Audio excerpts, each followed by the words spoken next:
Sony will probably reveal the price, the launch lineup and way more during their PlayStation VR press conference in San Francisco on March 15th. But what will they announce? Well, I got 5 predictions for the show, including what the price will be, the release date and more. Let me know yours in the comments below. Let's go!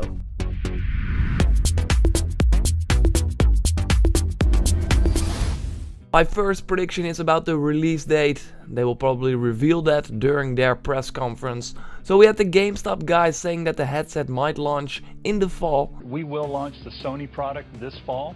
Between September 22nd and December 21st.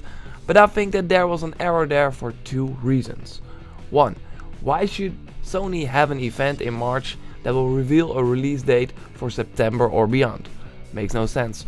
Also, Sony said that they wanted to release the PlayStation VR in the first half of 2016. So when will it launch? Well, probably in June 22nd, right? The European release date of No Man's Sky. Yes, I still think that No Man's Sky will be a PlayStation VR title. I mean, I'm 100% sure after watching the Kinda Funny Games interview. Want to see why? Well, I made a video about that. You can watch that by clicking on the screen or find it in the description below. So my second prediction is that they will announce No Man's Sky as a PlayStation VR title. It will be awesome if it was a PlayStation VR launch title, but it might be. I think it will be, but I'm still not really sure. They need one game to push the hardware though, and I don't think that an Until Dawn game on rails or the other mini games we saw will be that full-fledged VR experience like No Man's Sky that people want to run and buy the PlayStation VR. Although Rix from Gorilla Cambridge is really awesome, I think it will not be that system seller, but Sony will totally spend time on that game during the press conference, and they will announce that it either is a bundled game or that's a free-to-play PlayStation VR title with unlockable skins and other microtransactions. I mean, Rix is a multiplayer game that combines sport with a shooter.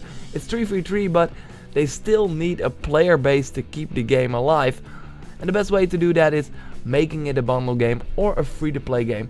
I think the free-to-play model would be really smart because that would really push the PlayStation VR as well, saying that, oh, if you buy the PlayStation VR you can play Rix, and it will keep Rix alive with content updates because players play the game. I already touched on the subject a little bit, the bundles, so yeah, there will be different bundles for the PlayStation VR headset.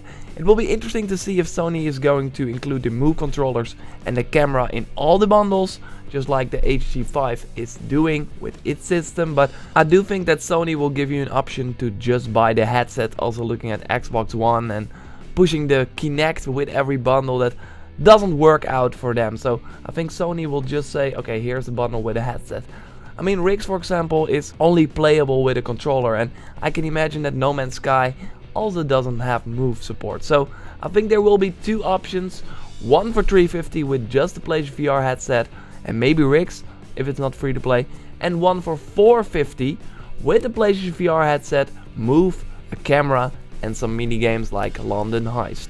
Sony said the PlayStation VR will be less powerful than the Oculus, which is obvious since the Oculus need a high-end PC, and Sony also said that the PlayStation VR is for the mass market. So a $350 price tag is going to be way more appealing for a lot of people than the Oculus and the Vive prices, and that's why I think it will be that, because Sony said it will be a mass market product. My last prediction will be about the services for PlayStation VR that will be announced apart from the games.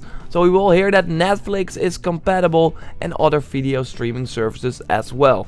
Maybe they will talk about the fact that players can watch the upcoming PlayStation press conference live with their headset on as if they are there. So maybe not the E3 one because the headset will not be out by then, if my prediction is correct, but maybe it's for other upcoming events like the PlayStation Experience or Gamescom press conference that might be coming this year again. Anyway, they will talk about this kind of stuff. Okay, those were my 5 predictions for the PlayStation VR press conference that will happen on March 15th. Let me know yours in the comments below this video or via social media. You can find me at AllYourRaptor, so every social media, Your Raptor. Subscribe to the YouTube channel to discuss the gaming news with me and watch my reactions or opinions. Thanks a lot for watching, like this video if you did, and I'll speak to you next time. Goodbye.